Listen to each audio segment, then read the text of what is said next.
पहले रीजनिंग का क्या पैटर्न होता था। तो देखिए पहले अगर आप देखेंगे ना तो रीजनिंग का बड़ा आसान सा फिक्स पैटर्न होता था, ठीक।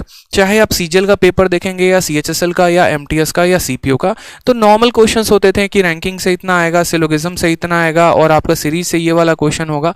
लेकिन आज के समय में जो है जस्ट रीजनिंग का उल्टा हो गया है, न्यू पैटर्न पूछा जा रहा है टीसीएस में। किन किन सब्जेक्ट को थोड़ा बहुत टीसीएस ने या किस किस चैप्टर्स को थोड़ा बहुत वास्ट बनाने की कोशिश की है वो भी हम आपको अभी बताएंगे, ठीक है।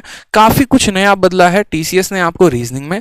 थोड़ा सा इनका जो शिफ्ट हुआ है ना वो बैंकिंग की तरफ हो गया है, थोड़ा सा जो शिफ्ट रहा है वो कैलकुलेशन की तरफ हो गया है, थोड़ा सा जो शिफ्ट रहा है वो कॉन्सेप्ट की तरफ हो गया है, जहां पर आपको ज्यादा फंसाने की कोशिश की जाएगी, ठीक। उसके बाद बात करते हैं यहाँ पर। तो पहले क्या होता था कि रीजनिंग का पेपर इतना हलवा आता था कि आप 10 से 12 मिनट में सॉल्व कर लेते थे और ये कोई भी एस्पिरेंट इतना काम कर सकता था। लेकिन आज के टाइम पर वही रीजनिंग के पेपर को अटेम्प्ट करने के लिए 18 से 22 मिनट लगते हैं।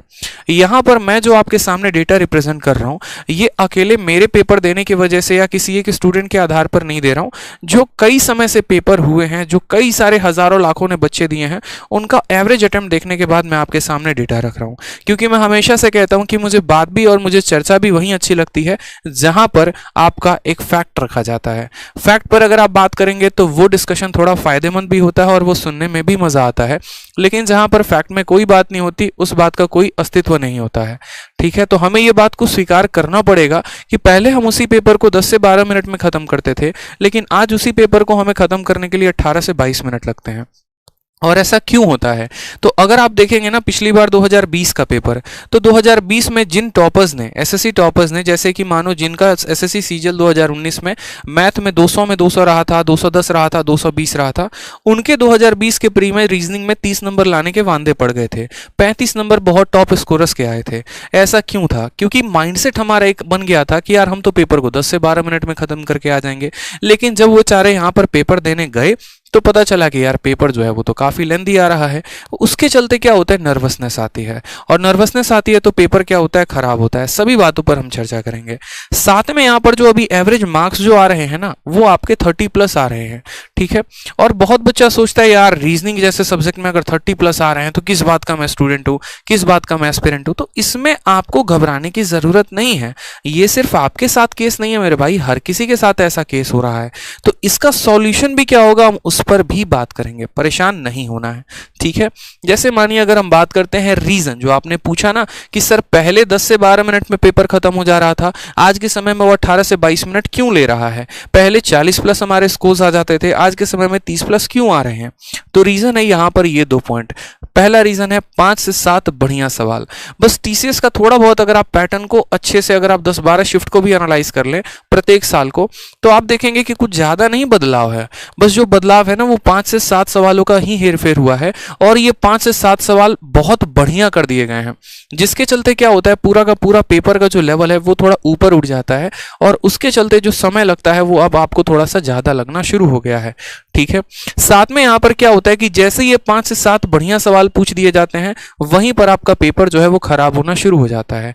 आप नर्वस होना शुरू हो जाते हैं, नर्वस होना शुरू होते हैं तो वहीं पर आपका समय लगना शुरू हो जाता है, ठीक है। इसीलिए मैंने यहाँ पर एक पॉइंट भी लिखा हुआ है कि प्रिपरेशन चाहे कितना भी अच्छा हो, लेकिन अगर शुरू में फंस गए तो कोप अप भी नहीं हो पाता है पेपर के दौरान। ये पॉइंट बड़ा ध्यान से सुनिएगा, दोबारा से देखिए यहाँ पर मैंने क्या लिखा है कि प्रिपरेशन आप चाहे कितना भी अच्छा क्यों नहीं कर लेते हैं, लेकिन अगर आप शुरू के ही सवालों में फंस जाते हैं, शुरू के सवालों के साथ ही आपका दंगल हो जाता है, तो उसके बाद आपको बाकी के जो सवाल होते हैं पेपर के दौरान में उनसे साथ कोप अप करना बड़ा मुश्किल हो जाता है। फिर वहां से अपने आप को लिफ्ट करना, वहां से वापसी करना, ये बड़ा मुश्किल हो जाता है। तो ऐसे हालात में हमें क्या करना है? ऐसे हालात में सबसे पहले तो आपको वीडियो लाइक करना है। बहुत कंजूसी कर रहे हैं आप लोग वीडियो को लाइक करने में। इतनी मेहनत करके हम आपके लिए पीपीटी बना के लेके आए, आपका बड़ा भाई आपके लिए इतना मेहनत कर रहा है और आप वीडियो भी लाइक और शेयर नहीं कर रहे हैं, ये बड़ा दिक्कत है, ठीक है। कोप अप विथ होता है, ये मुझे पता है, कोप अप विथ होता है, प्रीपोजिशन विथ आता है यहाँ पे, इतना परेशान मत हो, मुझे पता है, ठीक है। नेक्स्ट बात करते हैं यहाँ पे। नेक्स्ट यहाँ पर कहा गया है, तो देखो यहाँ पर रीजन जो आ रहा है, ये 5 से 7 बढ़िया सवाल जो पूछे जा रहे हैं वो कहाँ से पूछे जा रहे हैं।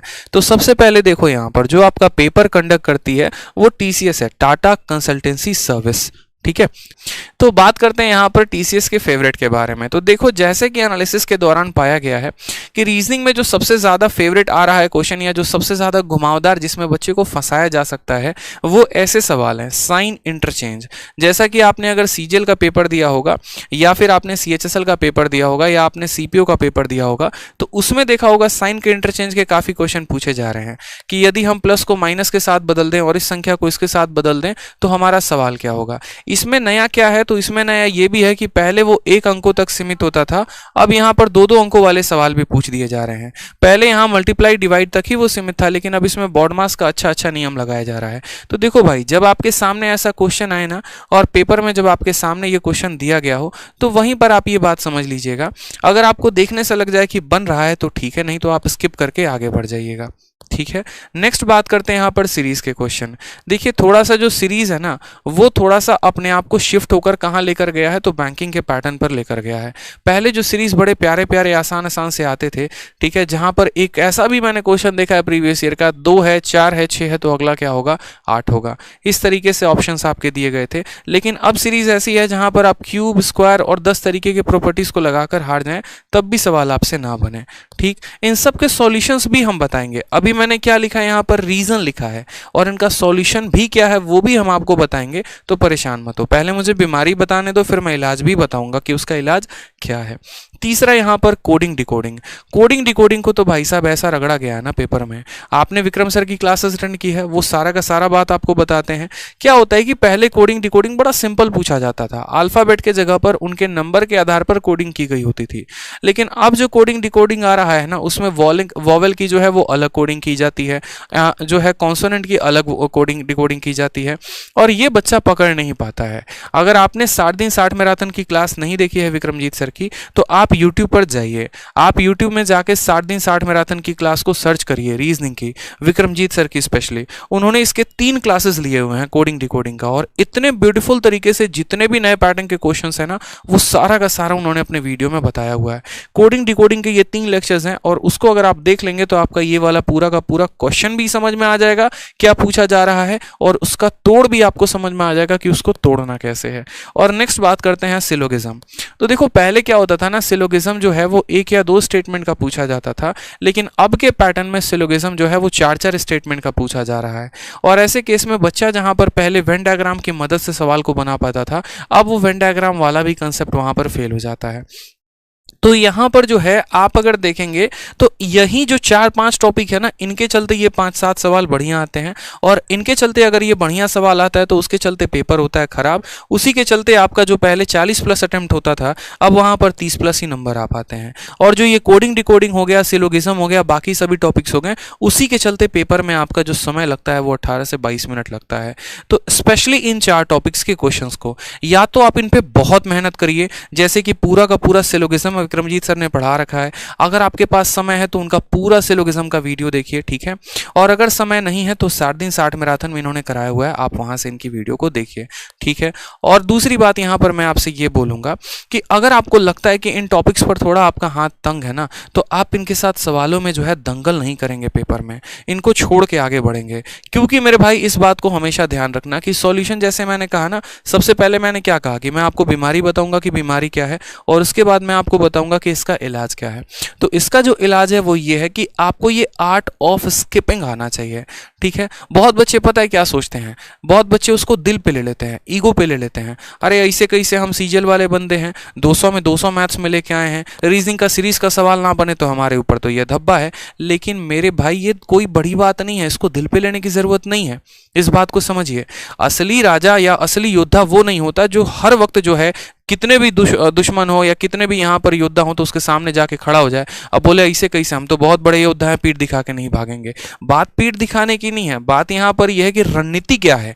असली योद्धा वो होता है जो सही रणनीति के साथ लड़ता है। अगर उसके सामने 1000 दुश्मन है तो वो उसको परस्त करेगा, लेकिन अपने तरीके से अपने सही समय पे करेगा, वो असली योद्धा होता है, ठीक है। हर वक्त जाके तलवार लेके खड़े हो गए ना तो वहीं पर आपको काट के फेंक दिया जाएगा, इस बात का ध्यान रखिए। तो जबरदस्ती जो है सवालों के साथ दंगल मत करिए, नहीं तो वही बात होगी, 18 से 20 मिनट लगेगा, 20 से 25 मिनट लगेगा, पूरा का पूरा पेपर होगा बर्बाद, ठीक है।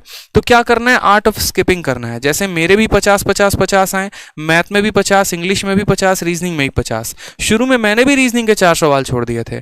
मैंने क्या किया था कि मैं जब लास्ट में आऊंगा ना तब इन सवालों को मैं अटेम्प्ट करूंगा, मैं शुरू में नहीं करने वाला।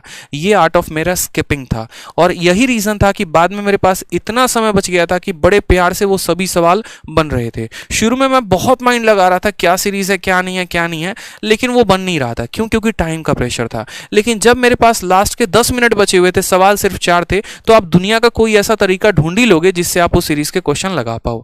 तो इसीलिए समय बचा के चलना है। साथ में यहां पर ये बात के लिए स्पेशली प्रिपेयर्ड रहना है, मेंटली प्रिपेयर्ड रहना है कि 3 से 4 सवाल तो आपको रीजनिंग में छोड़ने ही छोड़ने हैं। 3 से 4 सवाल तो आपको छोड़ के ही जाने हैं, इस बात का ध्यान रखिए। ठीक है, जबरदस्ती दंगल नहीं करेंगे। जबरदस्ती दंगल करने का नुकसान आप देखेंगे, आपका समय बढ़ेगा, समय बढ़ेगा तो आपका पेपर खराब होगा। ठीक।